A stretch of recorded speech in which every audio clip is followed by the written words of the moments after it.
Welcome to Luxurious Tales. If you love powerful stories, don't forget to like, share, and comment.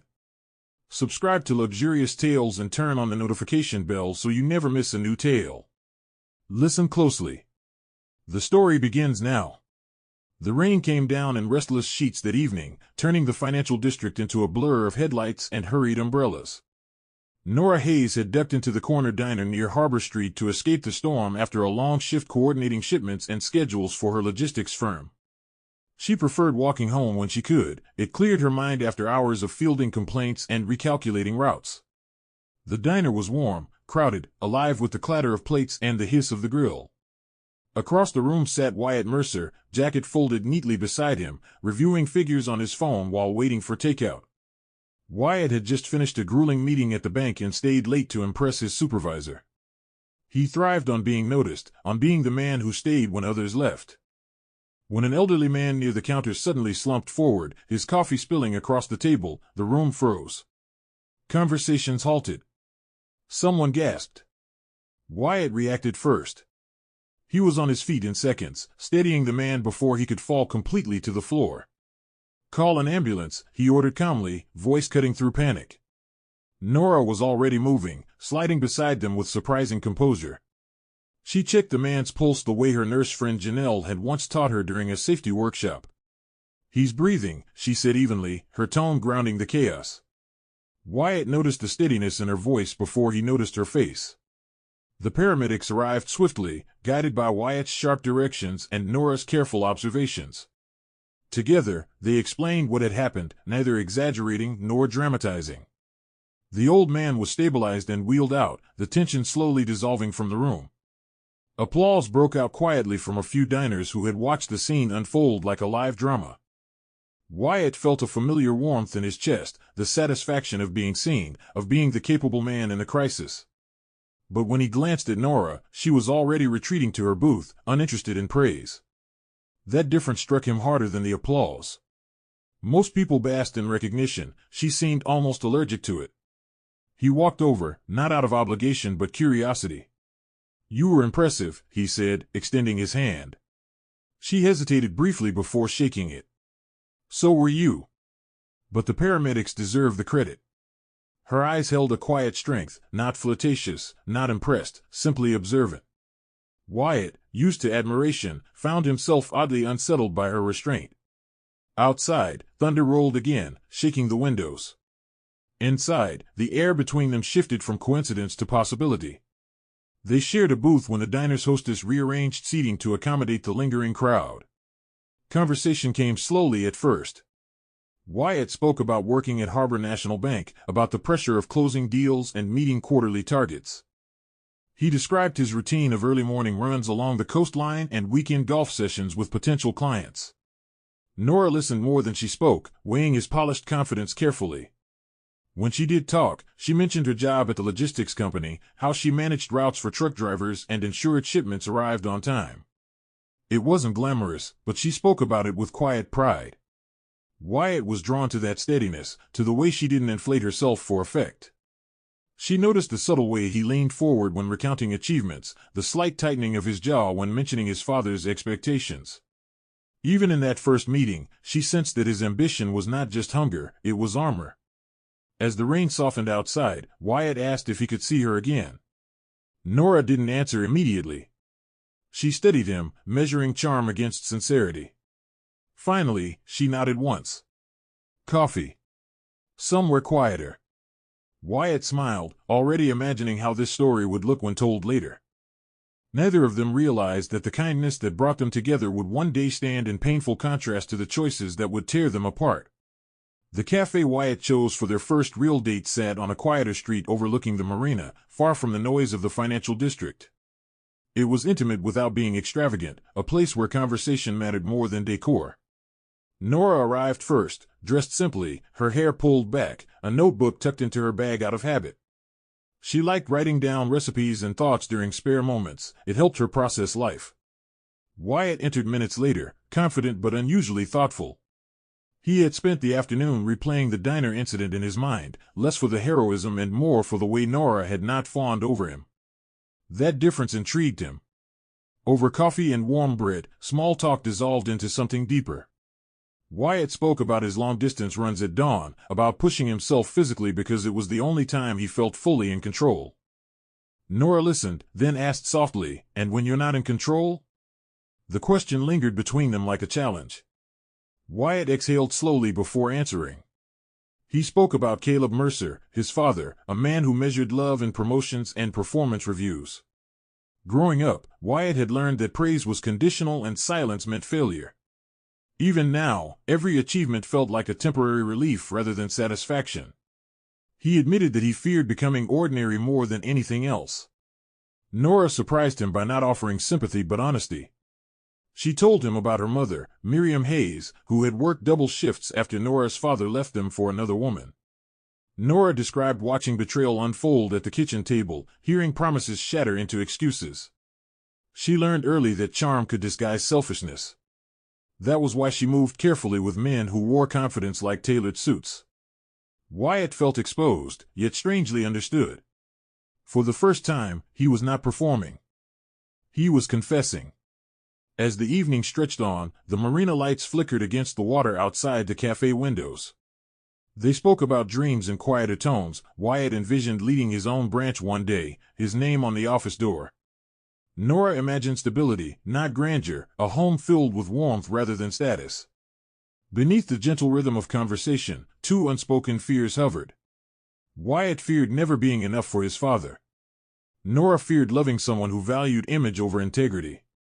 When they finally stood to leave, Wyatt walked her to her car, rain-damp air brushing against them. "I want something real," he said, voice steady. Nora steadied him again, searching for performance in his words.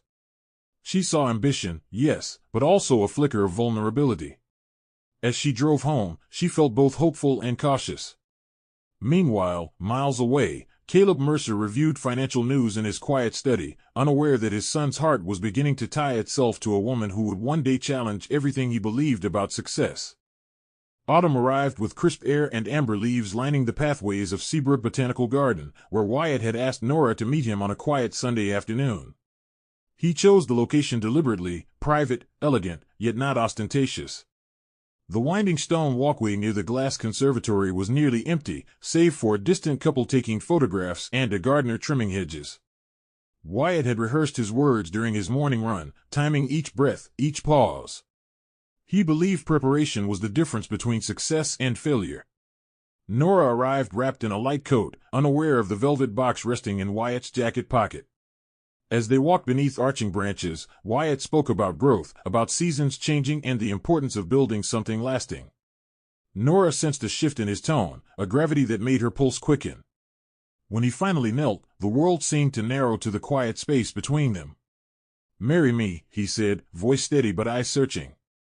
Nora felt emotion surge through her, but also caution. She loved him, his drive, his intensity, but she knew loving an ambitious man meant living beside his storms. She said yes, not impulsively but with intention. Wyatt slipped a ring onto her finger, relief flashing across his face like victory.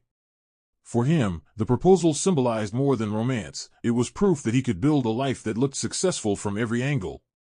That evening, they visited Caleb Mercer's home to share the news. The Mercer house stood tall in an affluent suburb, immaculate and imposing. Caleb listened without standing, his expression unreadable. "Congratulations," he said flatly, his gaze drifting to Nora with measured scrutiny. Evelyn Mercer followed with a polished smile, embracing Nora lightly while assessing her attire, her posture, her composure. The warmth in that living room felt rehearsed. Nora sensed it immediately, the undercurrent of evaluation rather than celebration. Wyatt, however, clung to his father's approval like oxygen, missing the subtle chill that wrapped around Nora's shoulders. Later, in the car, he reassured her. "They'll come around. They just expect excellence." Nora nodded, but the word excellence echoed strangely in her mind. When they visited Miriam Hayes and Uncle Ross the following weekend, the atmosphere shifted entirely. Miriam's eyes filled with quiet tears as she hugged her daughter tightly, whispering prayers under her breath. Uncle Ross shook Wyatt's hand firmly, steadying him with protective caution but also genuine welcome. "Take care of her," he said, his voice steady and sincere. Unlike Caleb's house, this home felt warm, lived in, and perfect in a comforting way. That contrast lingered with Nora long after they left. As wedding plans began to unfold, Wyatt immersed himself in logistics, budgets, and guest lists with the same intensity he applied at work. He wanted the ceremony to reflect success, to send a message. Nora wanted it to reflect love.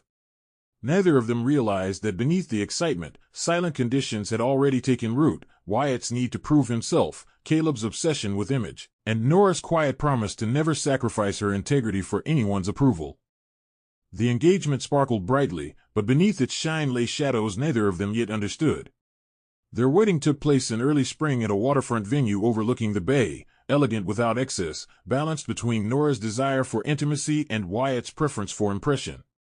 Guests from the bank mingled with Nora's childhood friends, two worlds colliding beneath strings of warm lights. Caleb Mercer stood stiffly near the front during the ceremony, offering polite applause but no visible emotion. Miriam Hayes, on the other hand, wept openly as Nora walked down the aisle. The vows were sincere, spoken without hesitation. Wyatt promised protection and provision, Nora promised loyalty and partnership. For a time, those promises felt sturdy. After the honeymoon, they settled into a modest apartment near the financial district. Evenings were spent reviewing bills at the kitchen table, comparing grocery lists, and laughing over minor disagreements about furniture placement. It was an ordinary beginning, the kind that builds quiet intimacy. Yet even in those first months, Wyatt treated budgeting like a competition, determined to optimize every dollar as if success depended on presentation. Nora noticed that Wyatt handled stress in peculiar ways. On days when the bank's targets loomed heavily, he would return home unusually cheerful, almost exaggerated in his optimism. He would insist everything was under control, though his shoulders remained tense and his phone rarely left his hand. Instead of admitting pressure, he masked it with confidence. Nora tried to create softness in their home, cooking his favorite meals, encouraging evening walks along the harbor, writing small notes to tuck into his briefcase. She believed stability was built in daily gestures. But Wyatt's ambition was not content with stability, it craved advancement. At work, Gideon Shaw began to observe subtle changes in him. Wyatt became sharper in meetings, less patient with colleagues who hesitated. Friendly competition with Gideon slowly shifted into guarded rivalry. The hunger to stand out grew stronger than the desire to belong. Nora sensed the shift in his tone when he spoke about coworkers: less camaraderie, more calculation. As months passed, discussions about purchasing a larger place began to surface. Wyatt wanted a home that reflected upward movement, something that aligned with his trajectory toward management. Nora preferred caution. She remembered watching her mother struggle with debt after her father left. They compromised on applying for a modest mortgage, but the conversation revealed a difference deeper than finances. Wyatt measured progress in visible upgrades: better address, better furniture, better car. Nora measured it in emotional security: shared dinners, quiet mornings, laughter without tension. The masks they wore were subtle, not deceitful yet, but protective. Wyatt masked insecurity with polish. Nora masked concern with patience. Neither confronted the growing imbalance directly.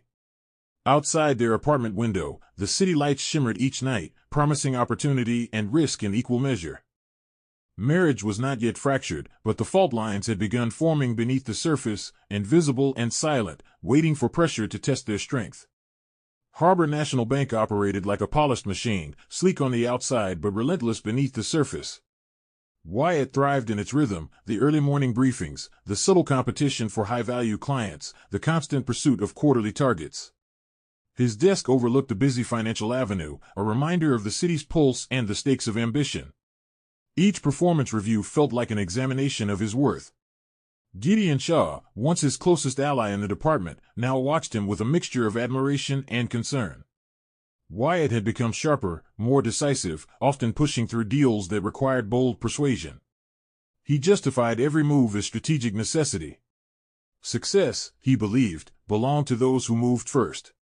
When Ms. Patrice Lowell, the regional director, began reviewing branch metrics personally, Wyatt doubled his effort. He stayed later, volunteered for complex accounts, and positioned himself as indispensable. During one tense meeting in the glass-walled conference room, Ms. Lowell praised Wyatt's numbers in front of senior staff. "Your performance this quarter stands out," she said evenly, tapping her tablet. "But remember, Mr. Mercer, character reveals itself in crisis." The room fell quiet. Wyatt nodded, masking irritation beneath professionalism. He preferred applause without caution. Gideon noticed the flicker in Wyatt's expression, the subtle tightening of his jaw. After the meeting, Gideon approached him privately. "You're pushing hard," he said carefully. "Just make sure the shortcuts don't cost you later." Wyatt brushed off the comment with a confident smile, insisting there were no shortcuts, only initiative. Yet even as he spoke, he felt the pressure mounting. At home, Nora sensed the difference. He spoke less about teamwork and more about outperforming others. His morning runs grew longer, his golf outings more strategic than leisurely. The bank's hunger had become his own. Meanwhile, Caleb Mercer began calling more frequently, inquiring about Wyatt's progress with thinly veiled expectation. "A management position isn't given," Caleb reminded him one evening. It ceased. Those words echoed in Wyatt's mind long after the call ended. He stood on the apartment balcony that night, staring at the city skyline, imagining his name on a branch office door. Inside, Nora prepared dinner, unaware that her husband's dreams were slowly eclipsing the quiet contentment they once shared. She admired his drive but feared its intensity. Wyatt returned indoors with a kiss on her forehead and an update about potential advancement, his confidence polished as ever. Beneath that confidence, however, the pressure to rise was transforming him. The bank did not simply reward ambition, it fed on it. And Wyatt, hungry for validation, was already offering more than he realized. The invitation arrived embossed in gold lettering, an exclusive client appreciation mixer hosted at the Crescent Harbor Hotel, overlooking the marina skyline. Wyatt saw it as more than a social event, it was an opportunity.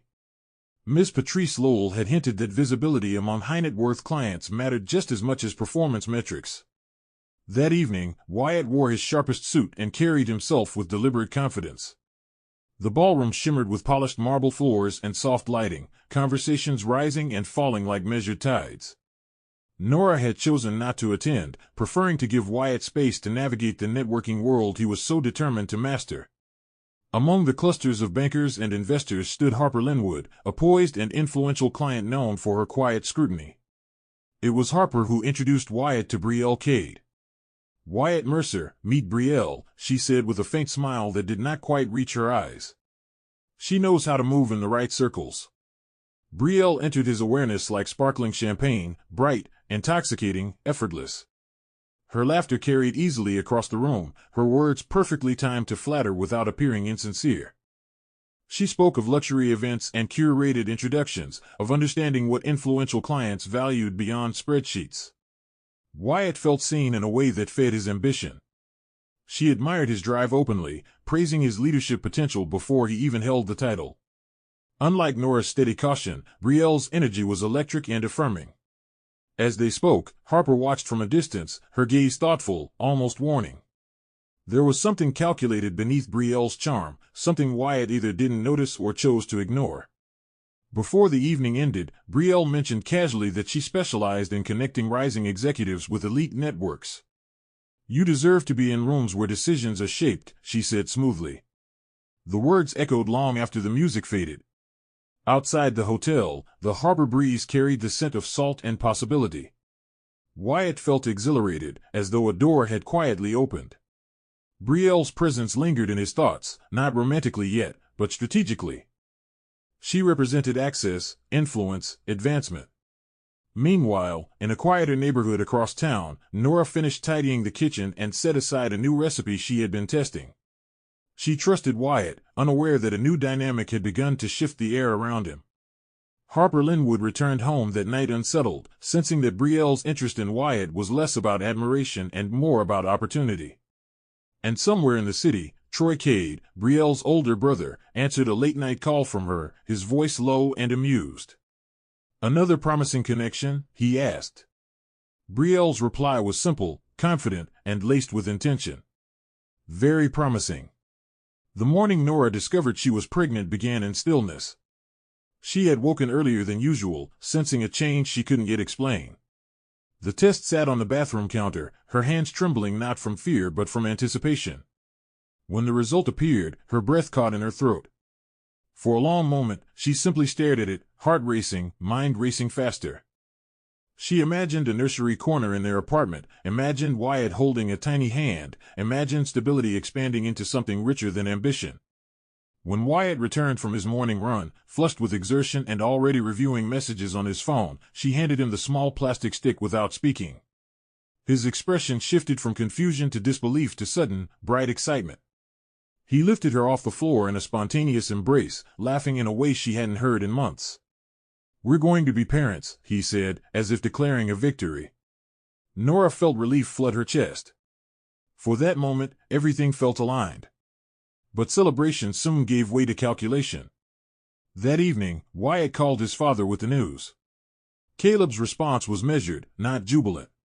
"A child is responsibility," he said after a pause. "Make sure it doesn't slow your climb."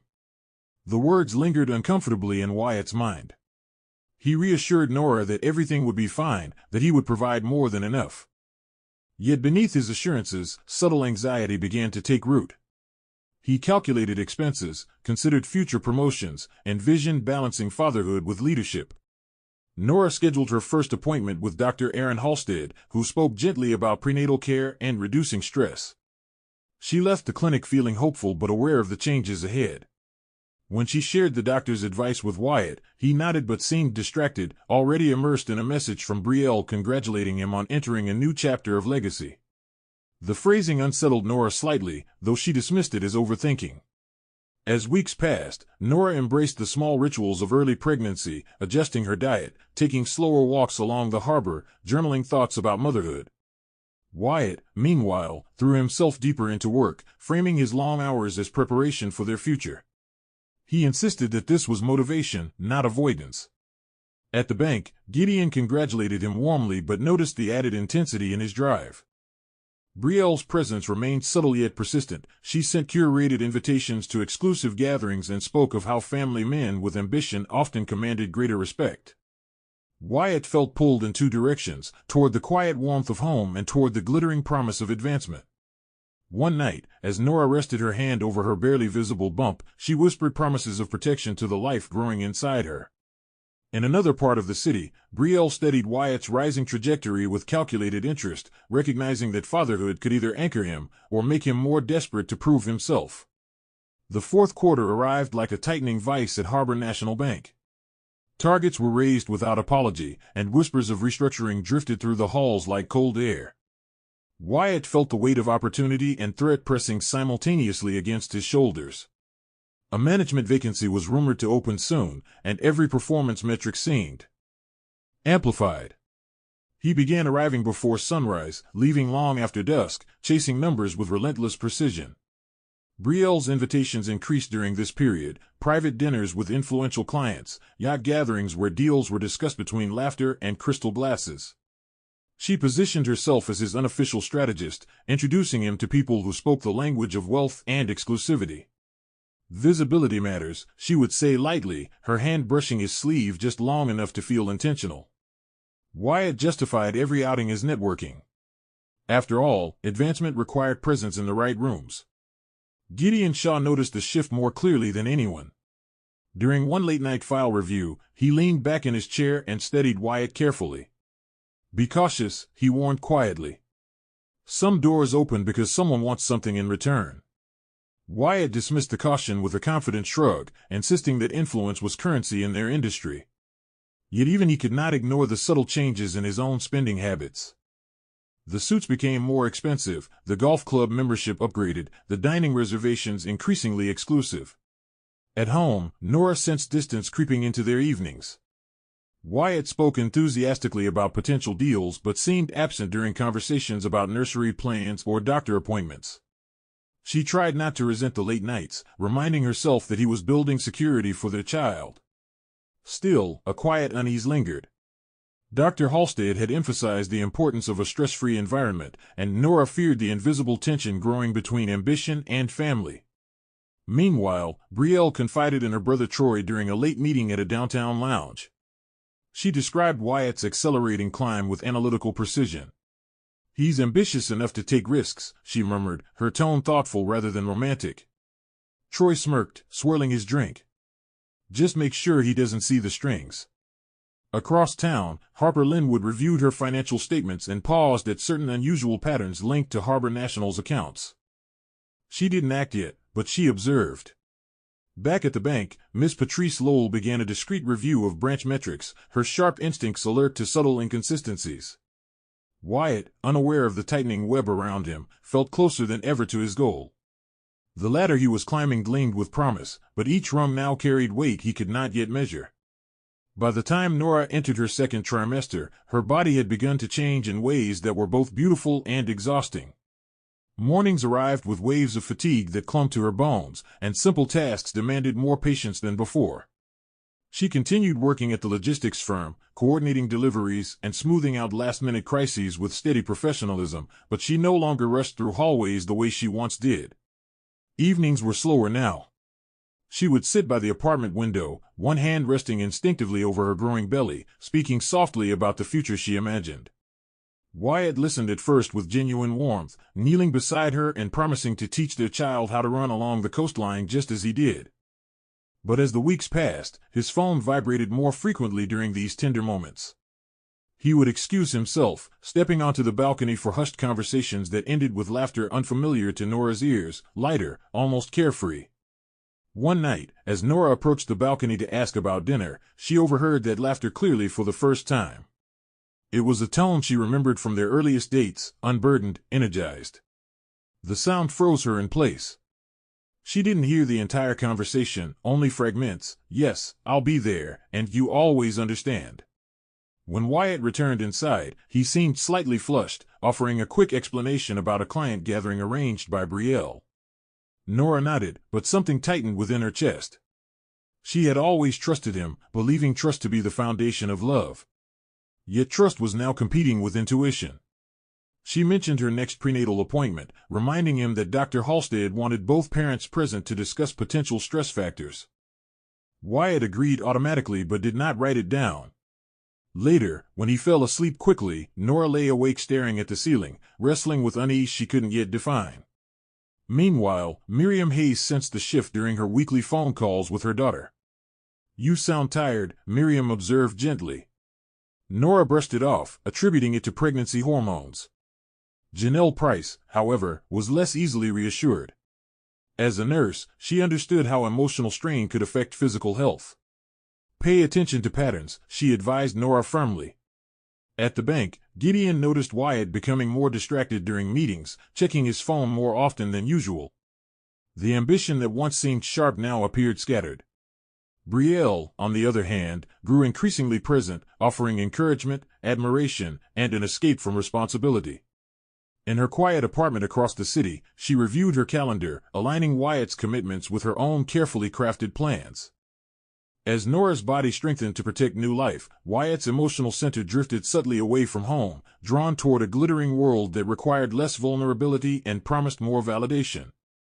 The announcement came on a crisp Monday morning during a regional conference call that carried more weight than usual. Miss Patrice Lowell's voice was steady and deliberate as she detailed the quarter's performance metrics before pausing for the update everyone anticipated. "Effective immediately," she said, "Wyatt Mercer will assume the role of branch manager at Harbor National's East District office." The words landed like a surge of electricity. Applause followed, measured but respectful. Wyatt's heart pounded, not with surprise but triumph. He had envisioned this moment countless times, his name attached to authority, his title carrying the respect he believed he deserved. Gideon clapped as well, though his eyes searched Wyatt's expression for signs of balance or excess. When the call ended, Wyatt stood taller, shaking hands, accepting congratulations with polished composure. The branch office buzzed with new expectations, and Wyatt stepped into leadership determined to prove that the promotion was earned, not accidental. That evening, he arranged a celebratory dinner at a high-end restaurant overlooking the marina. Nora arrived radiant despite the strain of pregnancy, proud of her husband's achievement. She placed her hand over her visible bump and toasted to new beginnings. Brielle appeared shortly after, uninvited yet unsurprised by her own presence. She swept in with confidence, greeting Wyatt first before offering Nora a cool smile. "I knew you'd make it," she said, lifting her glass as if she had personally secured the promotion. Wyatt basked in the admiration, failing to notice the tension that briefly flickered across Nora's face. During dinner, Nora reached for Wyatt's phone to silence an incoming notification and saw Brielle's name appear multiple times in his recent calendar entries. The discovery unsettled her, not because of jealousy alone, but because of secrecy. When she asked lightly about the repeated meetings, Wyatt responded too quickly. "Networking," he said. "She connects me with important clients." Nora forced a smile, choosing silence over confrontation. In the days that followed, Wyatt embraced his new role with almost feverish dedication.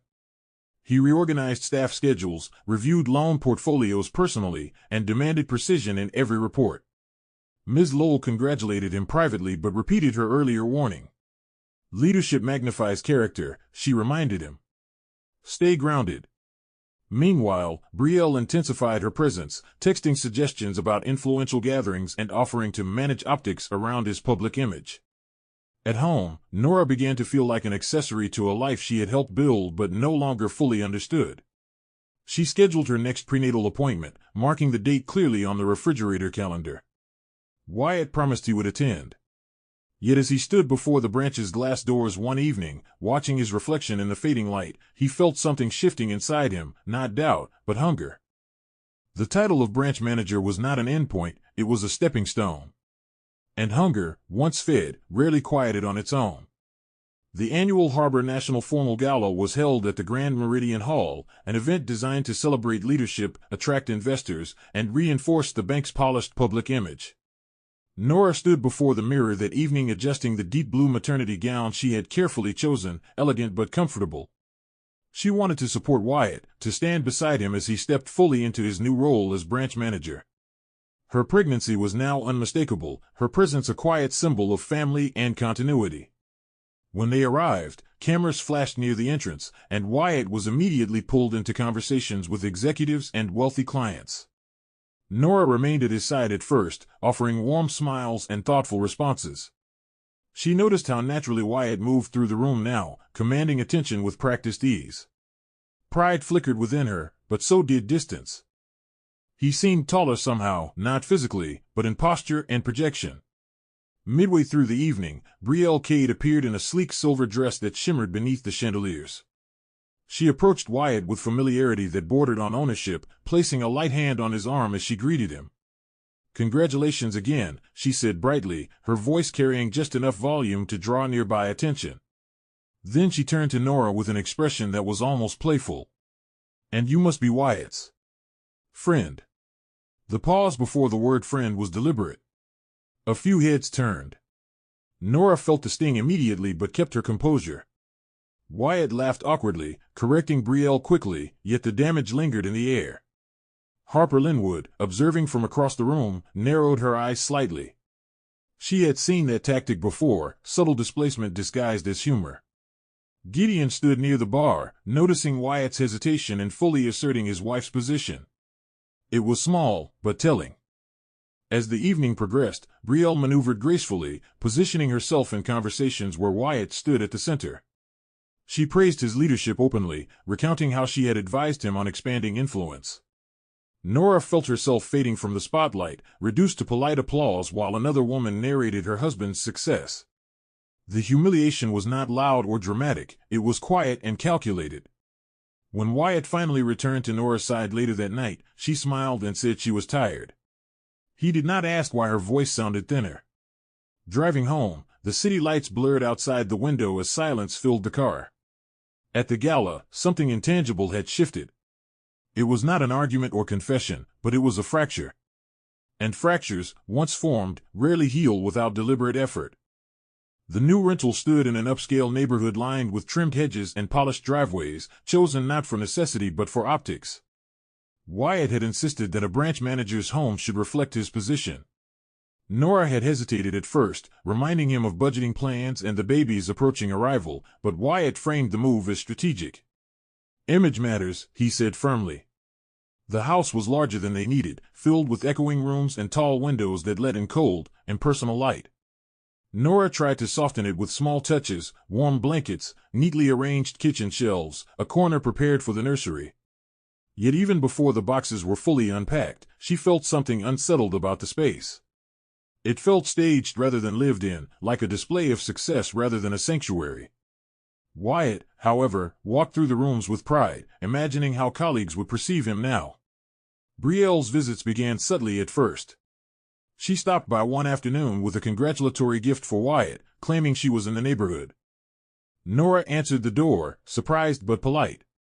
Brielle entered confidently, scanning the living room with a measured gaze. "You have so much potential here," she remarked, adjusting a decorative pillow without asking. Over time, her drop-ins grew more frequent. She suggested rearranging furniture for better flow, recommended different drapes, even commented casually on the nursery corner as though she had a say in its design.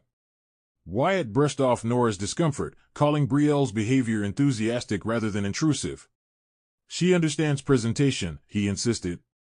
Nora began to feel like a guest in her own home, watching another woman occupy space that was meant to be hers. The house that was supposed to symbolize progress now carried tension in every hallway. Evelyn Mercer visited soon after, praising the property's elegance and remarking that Brielle had excellent taste. The compliment felt pointed.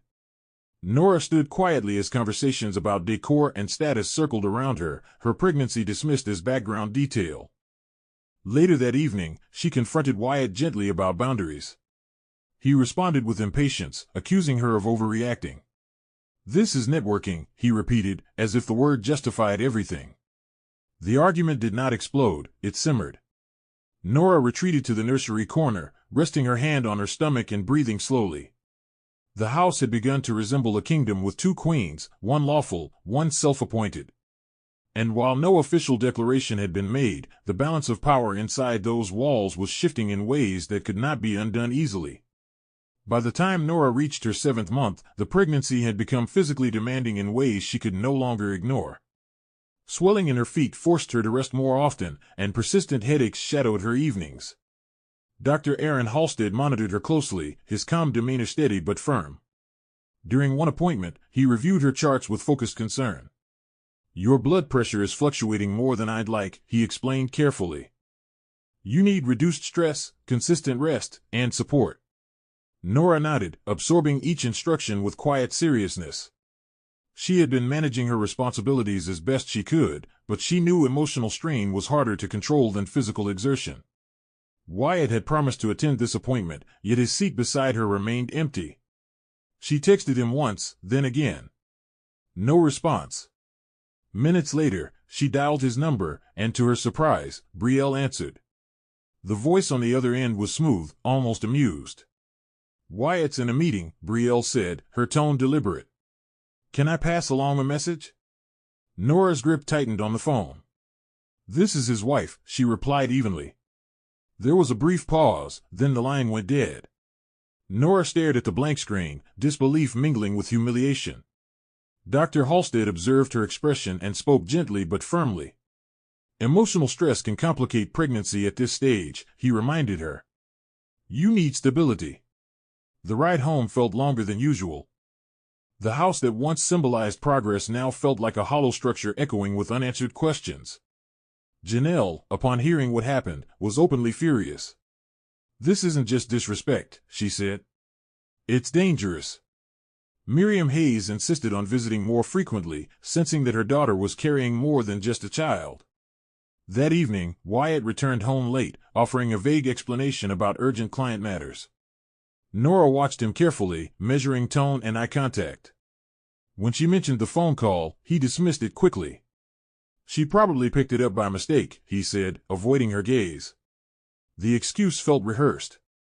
As he showered, Nora sat quietly in the nursery corner, one hand resting over her stomach. 7 months.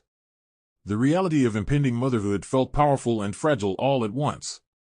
She whispered promises to the life within her, promises of protection no matter the cost. In another part of the city, Brielle reviewed her calendar with calculated precision, aware that tension was escalating. She understood something Wyatt did not yet grasp, that at 7 months, decisions carried irreversible weight. And soon, that weight would demand a confrontation neither of them could avoid. The confrontation did not begin with shouting. It began with silence. Wyatt stood in the living room, jacket still on, tie loosened, eyes sharp with a kind of restless frustration Nora had never seen before. The house felt colder than usual, though the thermostat had not changed. Brielle had left only minutes earlier, her perfume lingering faintly in the air like an accusation. Nora had overheard fragments of their conversation, phrases about timing, about reputation, about complications. When she stepped into the room, her hands resting protectively over her belly, Wyatt didn't meet her gaze immediately. Instead, he began pacing. "This isn't the right time," he said finally, voice clipped. Nora blinked, confused. "The right time for what?" He stopped, exhaled sharply, and the words that followed cut deeper than any raised voice could have. "Abort that child. I don't care if you're 7 months gone." The room seemed to tilt. Nora stared at him, certain she had misheard. But his expression was firm, almost defensive, as though he were arguing for a promotion rather than confronting his pregnant wife. She felt her heartbeat in her throat. "You can't be serious," she whispered, searching his face for hesitation, for remorse. Wyatt began explaining in rapid bursts how this pregnancy was creating instability, how stress was affecting his performance, how certain opportunities required a clean image. He spoke as though the child inside her was an obstacle to be managed. Brielle's influence echoed in his language, and the way he framed the baby as a threat rather than a blessing. "You're not thinking clearly," Nora said, her voice trembling but steady. "This is our daughter." Wyatt flinched at the word daughter, as though it made the situation heavier. "You're risking everything," he snapped. "My position, my future." Nora realized then that he was not speaking about family. He was speaking about status. The man who once promised protection now measured their child against career advancement. And in his calculation, ambition outweighed life. When Nora refused, the atmosphere shifted from persuasion to ultimatum. Wyatt's voice hardened. "If you won't fix this, I will," he said, meaning divorce. The threat hung in the air, brutal and final. Nora's fear dissolved into something stronger, resolve. She remembered Dr. Halstead's warning about stress. She remembered Miriam's resilience after betrayal. "I will not endanger my child to protect your image," she replied quietly. Her calmness unsettled him more than tears would have. For a moment, doubt flickered across his face, but pride quickly smothered it. He turned away, already reaching for his phone. In another part of the city, Brielle waited, confident that pressure would bend circumstances in her favor. But she underestimated something fundamental, the strength of a woman who has already chosen her child. And as Nora stood alone in the dim living room, one hand cradling her belly, she understood that the life she was fighting to protect might cost her everything else. The papers arrived 2 days later, delivered not by mail but by a uniformed courier who stood stiffly at the doorway of the upscale rental. Nora recognized the envelope immediately. Wyatt did not bother to hand them to her himself. He stood in the hallway, arms folded, expression unreadable as she opened it with trembling fingers. The legal language was cold and efficient, citing irreconcilable differences and incompatibility of long-term goals. It reduced years of shared laughter, quiet dinners, and whispered promises to bullet points. Nora felt the air thicken around her. She looked up at Wyatt, searching one last time for hesitation. "This is what you want?" she asked. He did not answer directly. Instead, he repeated that she had forced his hand by refusing to cooperate. The word stung more than the paperwork. Outside, a delivery truck rumbled past, the ordinary world continuing without pause while hers cracked open. Wyatt insisted she leave immediately. He framed it as practicality, "It's better this way," but the urgency felt cruel. Nora gathered only essentials, a suitcase of clothes, medical records, a small photo album. As she stepped into the driveway, visibly pregnant and unsteady, the neighboring houses seemed to watch in silent judgment. Nadine Cross, a single mother who lived across the street, stood near her mailbox and witnessed everything. Her expression was not pity but quiet anger. "Do you need a ride?" she asked gently. Nora nodded, unable to trust her voice. Wyatt remained by the doorway, unmoving, as if detachment could shield him from consequence. The final sound was not shouting but the firm slam of the front door, a sound that echoed far louder in Nora's chest than it did down the street. That evening, Nora arrived at her mother Miriam's modest home, where the lights burned warm and steady. Miriam opened the door and immediately understood. No explanations were needed. A mother recognizes devastation before words form. Uncle Ross arrived shortly after, fury barely contained as he demanded answers Wyatt would refuse to give. "He'll regret this," Ross muttered, though Nora remained silent. Her focus was no longer on him, it was on survival. Attorney Miles Redford was contacted the following morning, calm and methodical in outlining her rights. Meanwhile, across town, Wyatt poured himself a drink in the now quiet house, convincing himself he had made a necessary decision. Brielle's message arrived shortly after. "You did what had to be done."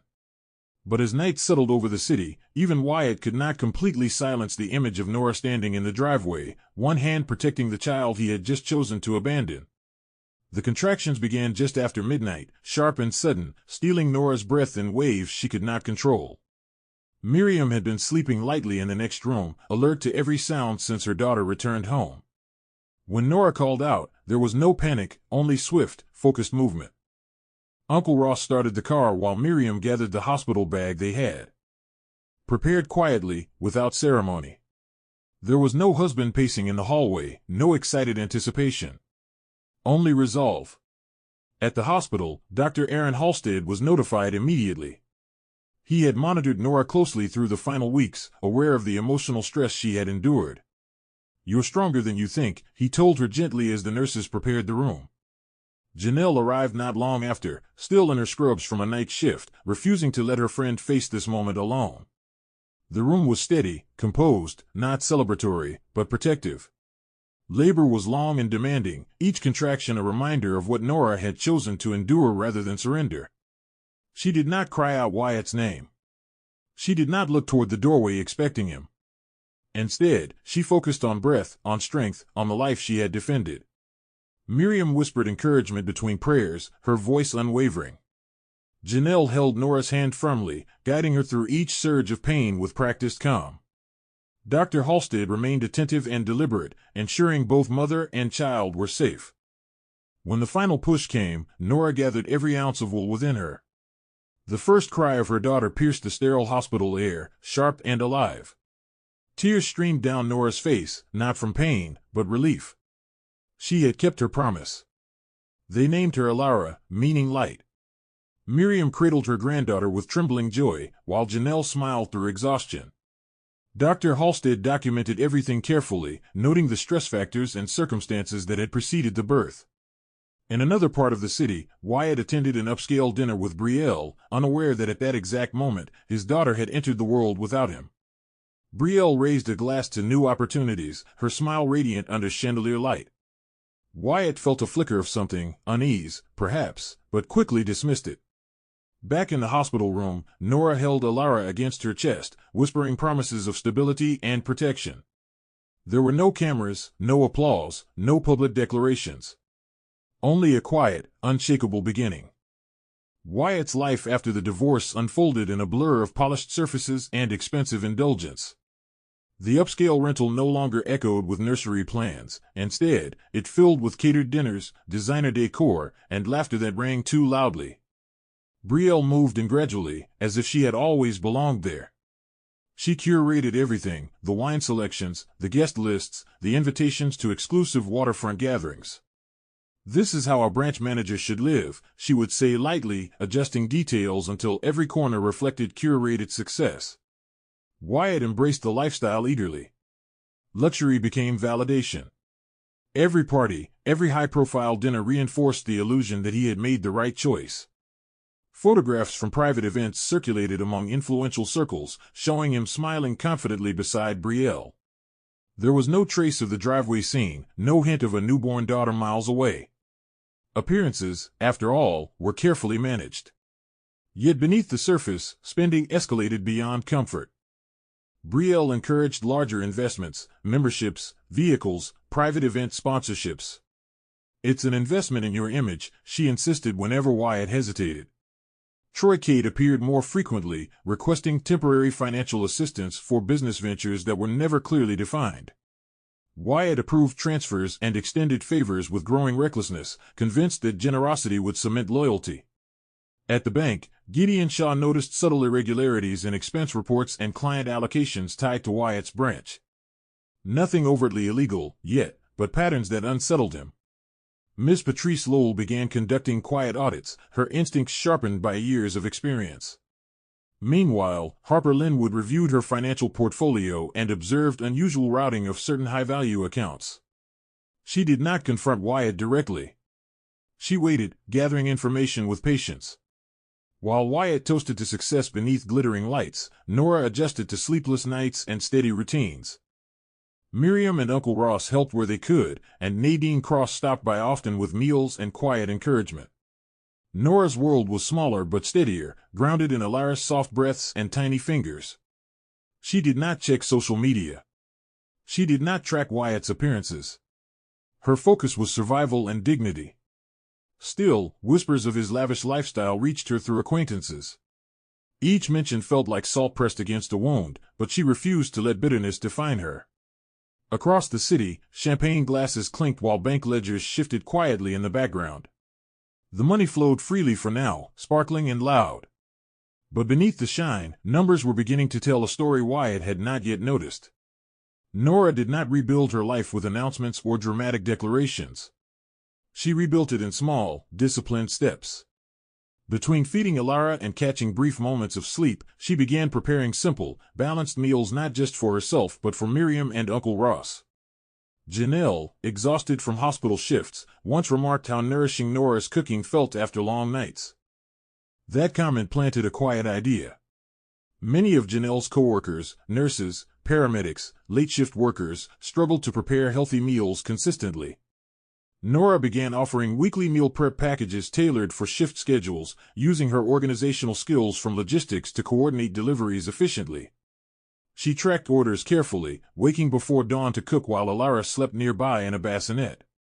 It was not glamorous work, but it was steady and honest. Word spread gradually through hospital corridors and local warehouses. Nadine Cross became one of her earliest regular clients, praising both the food and the reliability. Nora did not chase recognition, she focused on consistency. Attorney Miles Redford ensured her legal standing remained protected, advising her to document everything quietly but thoroughly. The divorce settlement was modest, and Wyatt had shown little interest in paternal responsibility beyond minimal formalities. Nora did not argue publicly, she chose strategic patience. Miriam watched her daughter's resilience with quiet pride, while Uncle Ross handled practical tasks like equipment repairs and delivery routes. There were evenings when exhaustion threatened to overwhelm her, when memories of Wyatt's words resurfaced sharply. But Alara's presence anchored her. The baby's soft laughter during bath time, her steady breathing against Nora's chest, reminded her of the choice she had made. She was not fighting for revenge, she was fighting for stability. Each satisfied client order felt like a brick laid in a new foundation, one built not on image, but on integrity.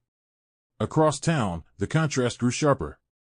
Wyatt and Brielle attended increasingly extravagant gatherings, their lifestyle expanding as if money were endless. Yet subtle tension had begun to creep into conversations at the bank.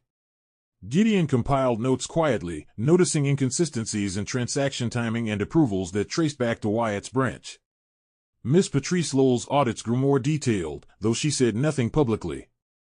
Harper Linwood finally scheduled a private meeting with Gideon, expressing concerns about irregularities affecting her accounts.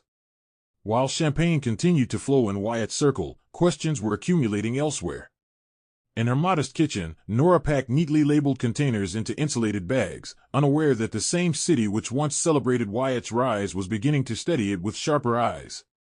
Silence, she was learning, could be strength. And in another corner of the city, silence was also becoming strategy. The first formal notice did not arrive with sirens or scandal. It came in the form of a sealed internal memo marked Confidential Audit Review. Wyatt read it in his glass office late one evening, long after most employees had left. The language was precise and unsettling: irregularities in high-value account transfers, timing discrepancies, authorization patterns linked directly to his managerial credentials. His pulse quickened, but he reassured himself that audits were routine. He called Brielle immediately. She listened carefully, then dismissed his concern with practiced calm. "You've done nothing wrong," she said. "These reviews happen when someone rises too quickly." Her tone soothed him temporarily. Yet when he reviewed the flagged transactions more closely, he noticed something that tightened his chest: several large transfers aligned with introductions Brielle had arranged through exclusive gatherings. The connections were subtle but undeniable. Meanwhile, Gideon Shaw met privately with Miss Patrice Lowell, presenting compiled documentation that showed patterns too consistent to ignore. Harper Linwood finally stepped forward with formal concerns regarding her portfolio. She had traced irregular routing through Wyatt's branch and insisted on clarity. Ms. Lowell responded decisively, initiating a deeper forensic review. Wyatt felt the pressure closing in, his confidence fraying at the edges. He confronted Brielle again, this time more urgently. She reacted with wounded indignation, accusing him of doubting her loyalty. "I helped you build influence," she said sharply. "Don't turn me into a scapegoat." That word lingered in the air. Wyatt began examining his digital approvals with growing alarm. Some authorizations carried his credentials but did not align with his direct memory of approval.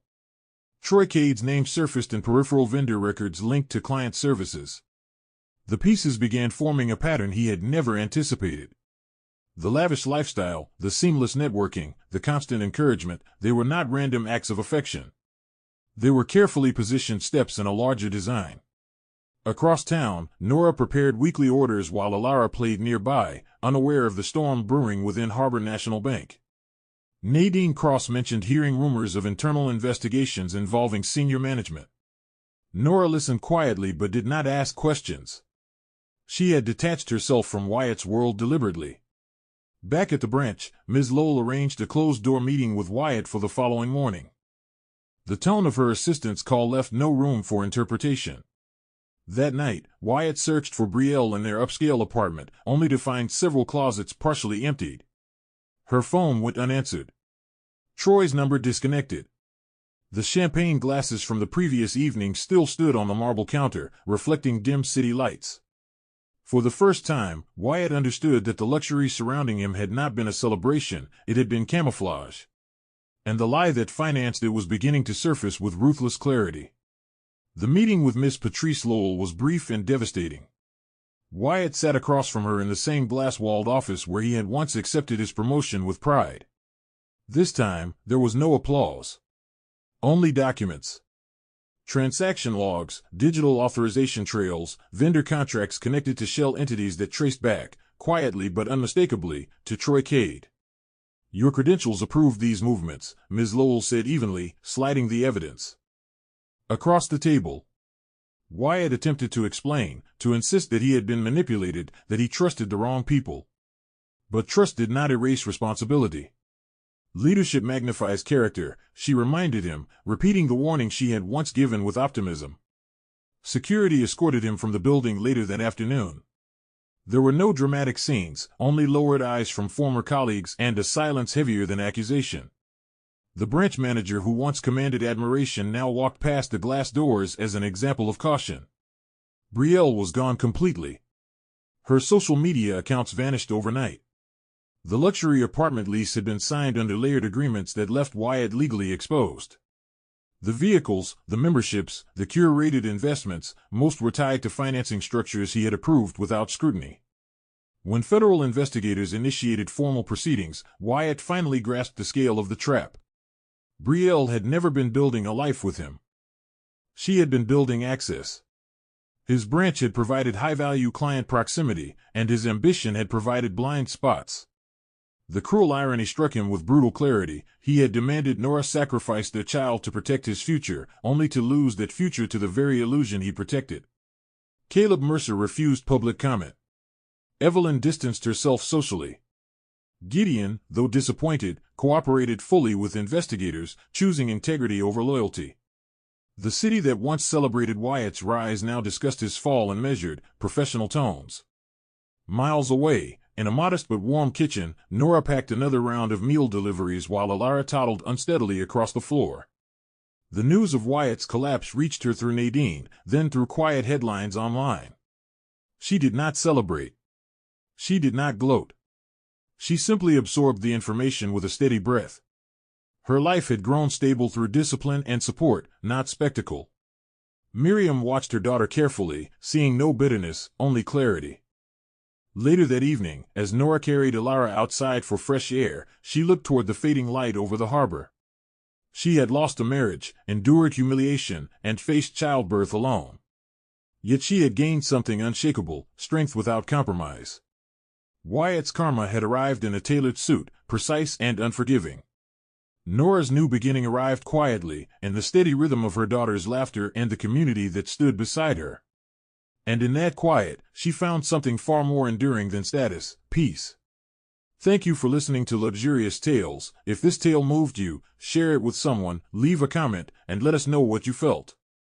Don't forget to like, subscribe, and turn on the notification bell so you never miss a new story. Until next time.